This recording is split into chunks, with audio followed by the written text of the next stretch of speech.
Hello, നമുക്കിന്നൊരു ചെമ്മീൻ cups നോക്കിയാലോ? ഒറ്റയ്ക്ക് നിൽക്കുന്നവർക്കും തുടക്കക്കാർക്കൊക്കെ ഉണ്ടാക്കാൻ പറ്റിയ ഒരു ഈസി ആയിട്ടുള്ള ഒരു റെസിപ്പിയാണേ.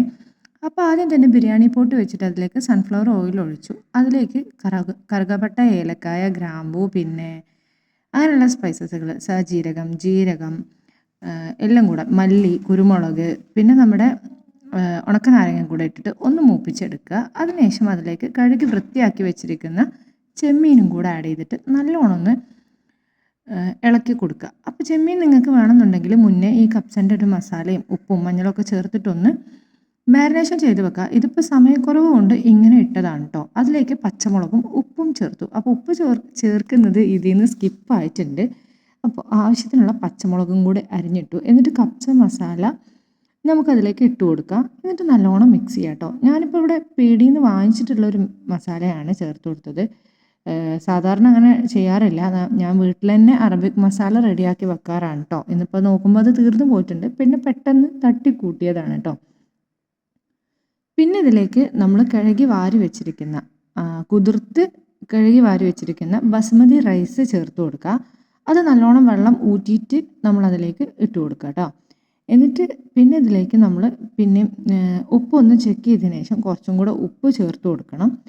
പിന്നെ ടൊമാറ്റോ പ്യൂരി ഇല്ലാത്തത് കൊണ്ട് തന്നെ തക്കാളി അടിച്ചിട്ട് അതും കൂടെ നമ്മളിതിലേക്ക് ചേർത്ത് കൊടുക്കുക കേട്ടോ. ഒരു 5 തക്കാളിയോളം എടുത്തിട്ടുണ്ട്. ഇതിപ്പം 4 നായി അരിയാണ് കേട്ടോ. അതിൻ്റെ ഒരു കണക്കാണ്. അതിലേക്ക് 1 കിലോ ചെമ്മീനുണ്ട്.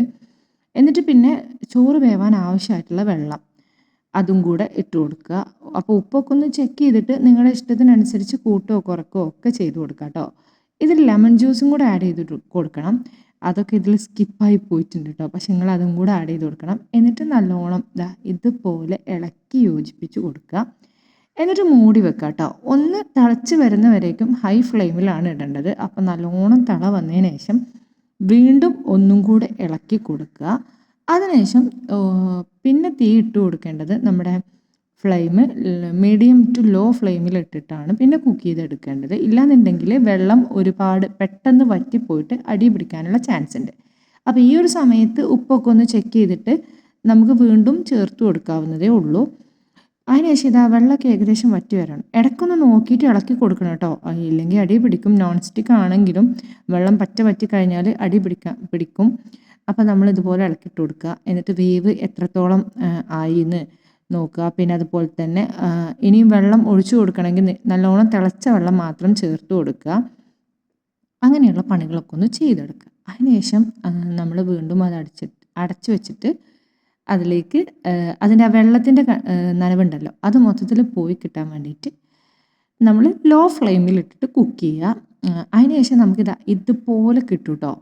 ചോറ് ഇങ്ങനെ കിട്ടും. ഇടയ്ക്ക് ഇളക്കി കൊടുക്കുന്നത് എന്തിനാന്ന് വെച്ച് കഴിഞ്ഞാൽ ഇതിൽ നമ്മൾ ആ മസാല ഇട്ടില്ലേ അതെല്ലാം ഇങ്ങനെ അടിയിൽ പോയിട്ട് നിൽപ്പുണ്ടാകും. അപ്പോൾ അതൊക്കെ ഒന്ന് എല്ലായിടത്തേക്കും ആവാൻ വേണ്ടിയിട്ടാണ് നമ്മൾ ഇടയ്ക്കിടയ്ക്ക് ഇളക്കി കൊടുക്കുന്നത്. എന്നിട്ട് നല്ലോണം ഇതുപോലെ ഒന്ന് പ്രസ് ചെയ്തിട്ട് ചെറുതായിട്ടൊന്ന് പ്രസ് ചെയ്താൽ മതി കേട്ടോ.